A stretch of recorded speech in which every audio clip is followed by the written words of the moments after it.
একাদশ শ্রেণীর ছাত্রছাত্রীরা, আজকের ক্লাসের জন্য তোমাদেরকে স্বাগত। আজ আমি তোমাদের সামনে আলোচনা করব রবীন্দ্রনাথ ঠাকুর রচিত গুরু নাটকের তৃতীয় পাঠ।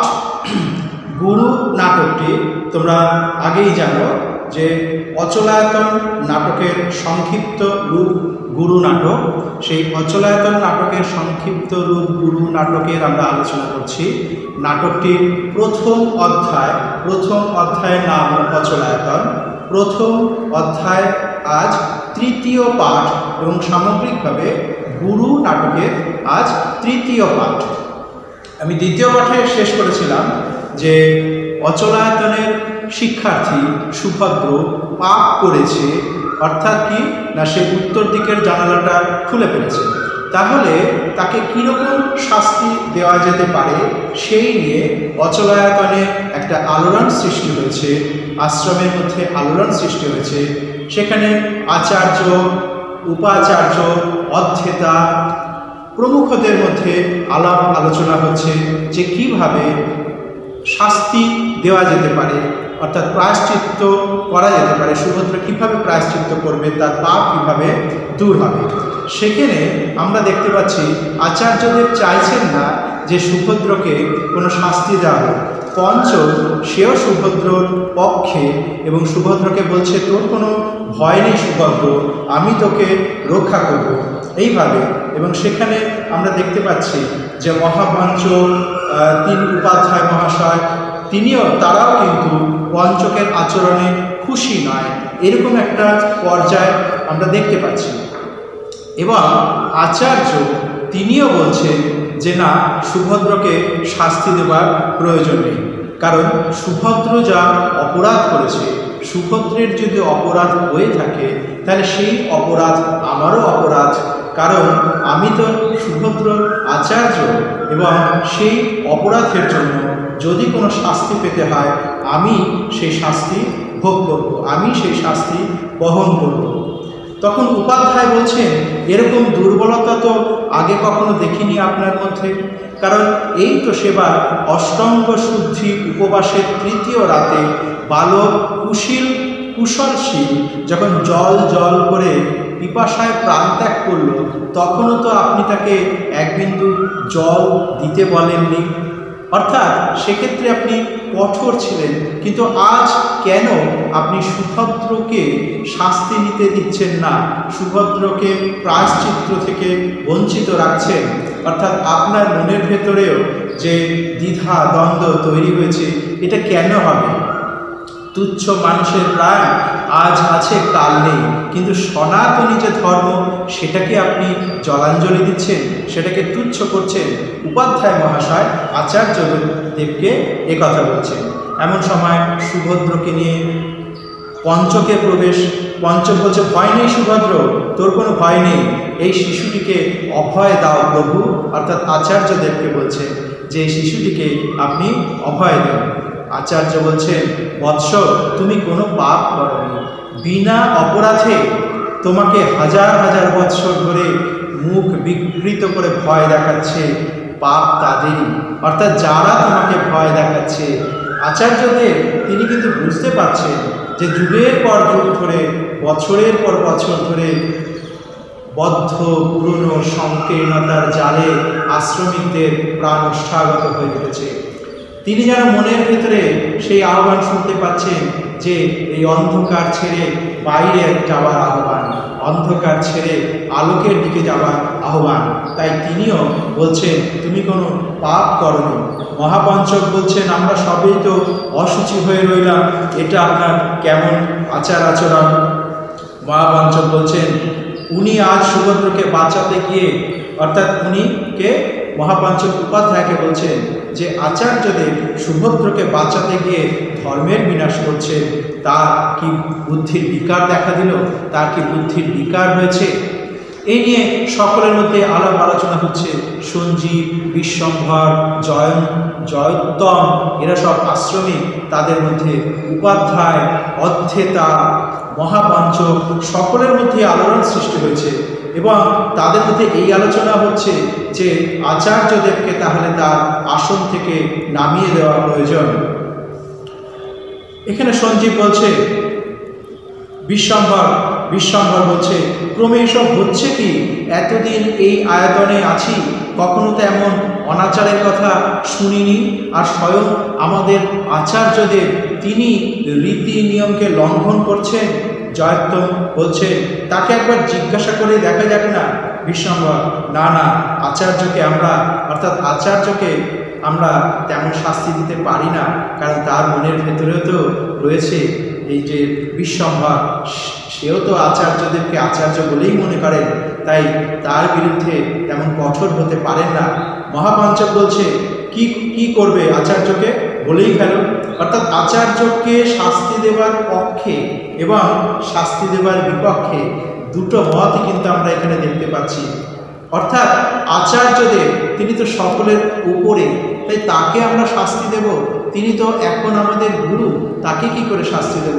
এটা যেমন দেখা যাচ্ছে, আবার এটাও দেখা যাচ্ছে যে না, আচার্যদেবকেও শাস্তি দেওয়া প্রয়োজন, অর্থাৎ তার পথ থেকে তাকে সরিয়ে দেওয়া প্রয়োজন, কারণ তিনি আশ্রমের নীতি লঙ্ঘন করবার জন্য সুভদ্রকে যেন প্রশ্রয় দিচ্ছেন, অর্থাৎ সুভদ্র, এবং সেই প্রশ্রয় পাচ্ছে আরেকজনকে, না পঞ্চক।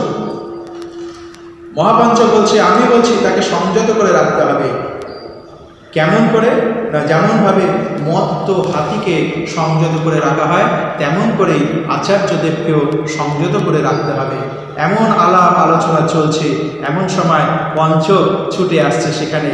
সে যেন নববর্ষার আহ্বান, সজল মেঘের আহ্বান শুনতে পাচ্ছে, যা বৃষ্টির জলধারায় ধুয়ে দেবে, মনের কলুষ নাশ করে দেবে। তাই সে বলছে, ওরে ওরে ওরে আমার মন মেতেছে, তারে আজ থামাই কেন। অর্থাৎ বাহিরের ডাক পঞ্চক কিন্তু শুনতে পাচ্ছে, মর্মে মর্মে উপলব্ধি করতে পারছে। তাই সে বলছে, ওরে ওরে ওরে আমার মন মেতেছে, তাকে আজ থামায় কেড়ে। সে যে আকাশ পানে হাত পেতেছে, তাকে আজ নামায় কেড়ে। অর্থাৎ ছোট্ট গণ্ডি থেকে মন যেন হেথা নয় অন্য কোথা, অন্য কোনোখানে চলে যেতে চাইছে।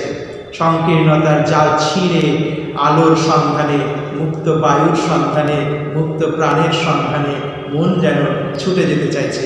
আমরা আগেই দেখেছি পঞ্চক সেই আহ্বান যেন শুনতে পাচ্ছে, আর এখনও আমরা অনুভব করতে পারছি যে পঞ্চক সেই আলোর সন্ধানে ছুটে যেতে চাইছে। আমরা আলোচনা করছি গুরু নাটকের আজ তৃতীয় পাঠ।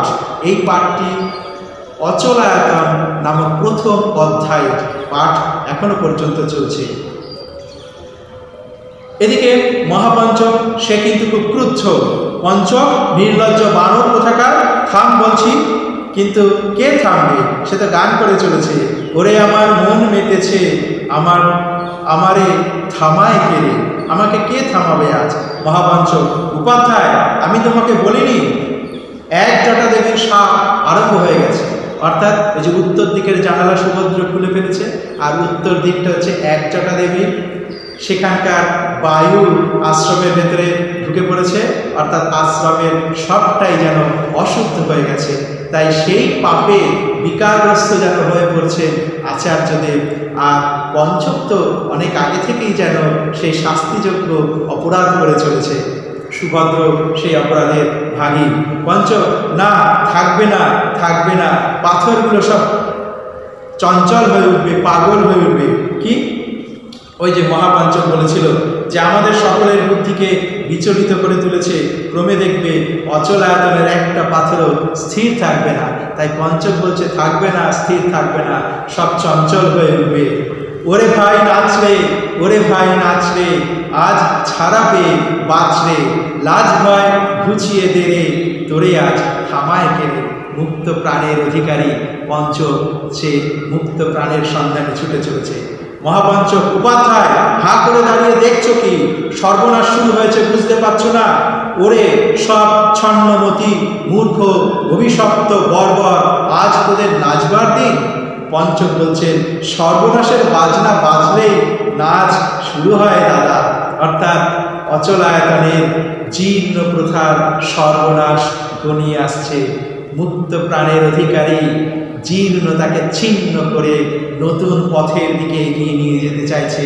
অচলায়তনের পাথরগুলির মধ্যেও তাই প্রাণ সঞ্চার করছে। সকলের মনের ভেতরে যেন প্রাণের আবেগের স্ফুরণ করছে, সেটা যেন পঞ্চকের মাধ্যমে হচ্ছে। সঞ্জীব আচার্য বলছেন, আচ্ছা মহাপঞ্চক বলছেন, চুপ কর লক্ষ্মী ছাড়া ছাত্রগণ, তোমরা আত্মবিস্মৃত হইও না, ঘোর বিপদ আসন্ন সে কথা স্মরণে রেখো। বিশ্বম্ভর বলছেন, আচার্যদেব পায়ে ধরি, সুভদ্রকে আমাদের হাতে ছেড়ে দিন, তাকে প্রায়শ্চিত্ত করতে দিন। আচার্য, না বৎস, এমন অনুরোধ করো না। সঞ্জীব, ভেবে দেখুন সুভদ্রের কত বড় ভাগ্য, মহা তামস ব্রত কজনের ভাগ্যে জোটে।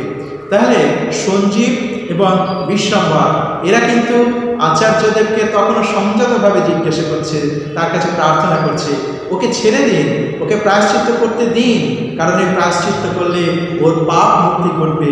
কিন্তু আচার্যদেব তাকে কিছুতেই দিতে চাইছে না, কারণ আচার্যদেব বলছেন, পাপ যদি হয়ে থাকে তাহলে সেই পাপের ভাগীদার আমি, কারণ আমিই তো আচার্যদেব, আমিই তো তাকে সেভাবে শেখাতে পারিনি, তাই পাপ হলে আমার পাপ হয়েছে। কিন্তু কারো কথাই তিনি মানতে চাইছেন না, আচার্যদেব মানতে চাইছেন না। আর অন্যরাও কিন্তু আচার্যদেবের কথাও সেইভাবে গ্রহণ করবার জন্য মানসিকভাবে এখনো পর্যন্ত তৈরি হয়নি। তাই বিশ্বম্ভর, সঞ্জীব তারা কিন্তু আচার্যদেবের সরাসরি বিরোধিতা করতে পারছে না, কিন্তু মন থেকেও আচার্যদেবকে মেনে নিতে পারছে না। সুভদ্র বলছে, আমাকে মহা তামসব্রত করতে দাও। পঞ্চক বলছে, সর্বনাশ করলে, ঘুমিয়ে পড়ছে ভেবে আমি ওকে এখানে নিয়ে এসেছিল, কিন্তু কখন যেন জেগে উঠেছে। আচার্যদেব বলছেন, বৎস সুভদ্র, এসো, আমার কোলে এসো, যাকে পাপ বলে মনে করছো সে পাপ আমার, আমি প্রায়শ্চিত্ত করব। বিশ্বম্ভর বলছে, না না, আয় সুভদ্র, আমাদের দিকে আয়, তুই মানুষ না, তুই দেবতা। এইখানে দেখো, ধর্মের নামে সংকীর্ণতাকে জোর করে চাপিয়ে দিয়ে মানুষকে দেবতায় উত্তীর্ণ করে দেওয়ার চেষ্টা চলছে আমাদের যুগ যুগ ধরে, এইভাবেই চলে আসছে। এরই বিরুদ্ধে রবীন্দ্রনাথ কিন্তু আমাদেরকে বাণী যোগাচ্ছেন, যে মুক্ত প্রাণের অধিকারী হবার প্রেরণা তিনি যোগাচ্ছেন, যাতে সংস্কারের আগল ঠেলে আমরা বেরিয়ে আসতে পারি। মহাপঞ্চক, আচার্য, এখনো তুমি জোর করে বালককে মহাপূর্ণ থেকে বঞ্চিত করতে চাচ্ছ? আচার্য বলছেন, হায় হায়, এই দেখেই তো আমার হৃদয় বিদীর্ণ হয়ে যাচ্ছে। তোমরা যদি ওকে কাঁদিয়ে আমার হাত থেকে চিড়ে কেড়ে নিতে পারো তাহলে হয়তো এত বেদনা হতো না, কিন্তু দেখছি হাজার হাজার বছর ধরে যে সংকীর্ণ যে ধর্মাচরণ, সেটা ওই বালক অর্থাৎ শিশুর মনকেও চেপে ধরে আছে, একেবারে 5 আঙুলের থাবা যেন বসিয়ে দিয়েছে। কেন না, ওই সুভদ্র বলছিল যে আমার পাপ হয়েছে, তাই বলছে সেই সংকীর্ণ চেতনা ওই শিশুটিকেও যেন চেপে ধরেছে। পঞ্চক সুভদ্রকে বলছে, সুভদ্র আয়, প্রায়শ্চিত্ত করতে যাই, আমিও যাবো তোর সঙ্গে। বৎস আচার্য বলছে, আমিও যাব, অর্থাৎ সুভদ্র যদি প্রায়শ্চিত্ত করে তাহলে আমরাও করবো। সুভদ্র বলছে, না না, আমাকে একলা থাকতে হবে, লোক থাকলে যে পাপ হবে। তাহলে দেখো, ওই শিশুটির মনের ভেতরেও পাপ, পুণ্য, প্রায়শ্চিত্ত, ধর্ম, অধর্ম এইগুলো চেপে বসে আছে। যুগ যুগ ধরে, বছরের পর বছর ধরে শিকড় গেড়ে গেছে আমাদের মনের ভেতরে। আচার্য বলছেন, না, আমি যতক্ষণ তোমাদের আচার্য আছি ততক্ষণ আমার আদেশ ছাড়া কোনো ব্রত আরম্ভ হতে পারবে না, শেষও হতে পারবে না। আমি নিষেধ করছি, আমি বারণ করছি, সুভদ্র আচার্যের কথা অমান্য করো না। এসো পঞ্চক, ওকে কোলে করে নিয়ে যাও। সুভদ্রকে নিয়ে পঞ্চকের আচার্যের এবং উপাচার্যের প্রস্থান। মহাপঞ্চক, ঠিক তোমাদের মতো ভীরু দুর্গতি হতে রক্ষা করার সাধ্য নেই। কাদের বলছে? ওই সঞ্জীব, ওই বিশ্বম্ভর, উপাধ্যায় যারা সেখানে আছেন, তাদের উপাধ্যায় চলে গেছেন, সঞ্জীব, বিশ্বম্ভর তাদেরকে বলছেন যে তোমাদের মতো ভীরুকে ধিক্কার দিই। মহাপঞ্চক তখন বলছেন, পদাতিক এসে খবর দিচ্ছে স্থবির পত্তনের রাজা এসেছে। এবার স্থবির পত্তনের রাজা তিনি কি খবর নিয়ে এসেছেন? রাজা বলছেন, অত্যন্ত মন্দ সংবাদ, প্রত্যন্ত দেশের দূতেরা এসে খবর দিল, দাদা ঠাকুরের দল এসে তোমাদের রাজ্য সীমার কাছে বাসা বেঁধেছে। স্থবির পত্তনের রাজা সেই আশ্রমিকদেরও রাজা, তিনি খবর নিয়ে এসেছেন যে দাদা ঠাকুরের দল কাছাকাছি এসে গেছে। মহাপঞ্চক দাদা ঠাকুরের দল কারা? ওই যে জুনকরা, যাদেরকে তোমরা অচ্ছুত করে রেখেছ, তারাই হচ্ছে দাদা ঠাকুরের দল। মহাপঞ্চক, জুনকরা যদি একবার আমাদের প্রাচীর ভাঙে তাহলে তো সমস্ত লণ্ডভণ্ড হয়ে যাবে। রাজা, সেই জন্যই তো ছুটে এলো। চণ্ডক নামে একজন জুনক আমাদের স্থবিরক সম্প্রদায়ের মন্ত্র পাবার জন্য গোপনে তপস্যা করেছিল, আর আমি সংবাদ পেয়ে তার শিরচ্ছেদ করেছি।